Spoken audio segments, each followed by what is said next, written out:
কোশ্চেনটি দেখছি সেটি হচ্ছে ইংরেজি বিষয়ের প্রশ্ন, ক্লাস 4-এর, ফুল মার্কস 50, সময় হচ্ছে 1.5 ঘন্টা। নিজের নাম, রোল এগুলো লিখে নেবে, স্কুলের নাম। তারপর দেখো প্রশ্নগুলো। Write the opposite word from the help box. সাহায্যকারী খোপ থেকে শব্দ নিয়ে বিপরীত অর্থের শব্দ লেখো। এখানে প্রথমে আছে প্রেজেন্স, তারপর বিপরীত হচ্ছে অ্যাবসেন্স, মানে উপস্থিত অনুপস্থিত। তারপর আছে স্যাড, স্যাড মানে হচ্ছে দুঃখ, এর বিপরীত অর্থাৎ উল্টো হচ্ছে হ্যাপি।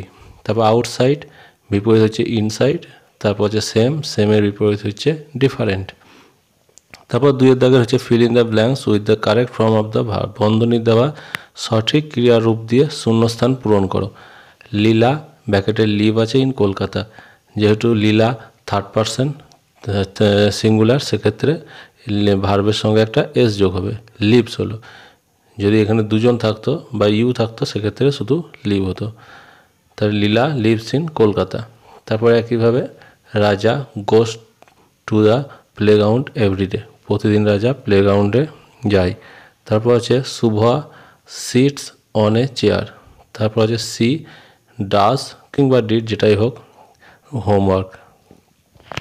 তাহলে বুঝতে পারলে এগুলো যেহেতু থার্ড পারসন আছে তার জন্য সব ভার্বের শেষে একটা করে এস বা ইএস যোগ হলো।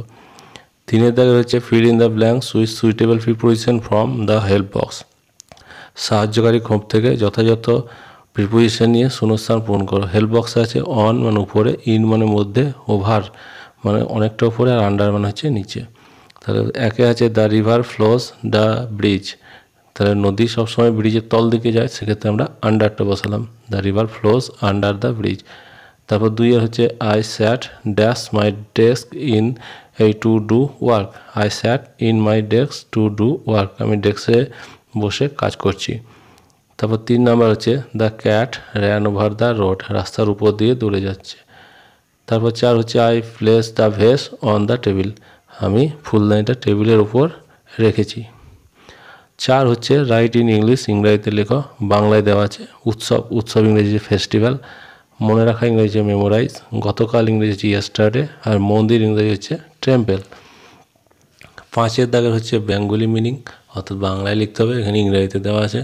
রূপ মানে হচ্ছে ছাদ, এডুকেশন মানে হচ্ছে শিক্ষা, অনেস্ট মানে হচ্ছে সৎ, আর সাউন্ড মানে হচ্ছে শব্দ। তারপর 6-এর দাগের হচ্ছে answer the following question in English, নিচে শব্দগুলিকে ইংরেজিতে উত্তর দিতে হবে। এগুলো টেক্সট থেকে দেওয়া হয়েছে। এ হচ্ছে what did the two sister do in the end, শেষে দুই বোন কী করেছিল। তাহলে in the end the two sister hold their hands and stay like sisters. B হচ্ছে when did Mohsin die, Mohsin কবে মারা গিয়েছিলেন। মহসিন পাস্ট অ্যাওয়ে ইন 1812, অর্থাৎ 1812 সালে মহসিন মারা গিয়েছিলেন। সি হচ্ছে হোয়াই ওয়াজ ঝিনুক ডিলাইটেড অর হোয়ার ঝিনুক find a road leaned with books of on the other side, ঝিনুক কেন অত্যন্ত আনন্দিত হয়েছিল, অথবা কোথায় ঝিনুক একটি রাস্তার দুই ধারে সারি সারি বইয়ের দোকান দেখেছিল। এই দুটো আছে এখানে অল্টারনেটিভ হিসেবে, দুটোর মধ্যে একটা করলেই হবে। তাহলে Jhinuk was delighted because she saw her father in a book shop, আমি দুটোই করে দিচ্ছি। তারপর অল্টারনেটিভে যেটা আছে Jhinuk find a road at the College Street lined with book shop on the other side. D হচ্ছে why are the students sitting in the open air, কেন ছাত্ররা খোলা হাওয়ায় বসে আছে। The students are sitting in the open air because earth is their classroom and the sky is their roof.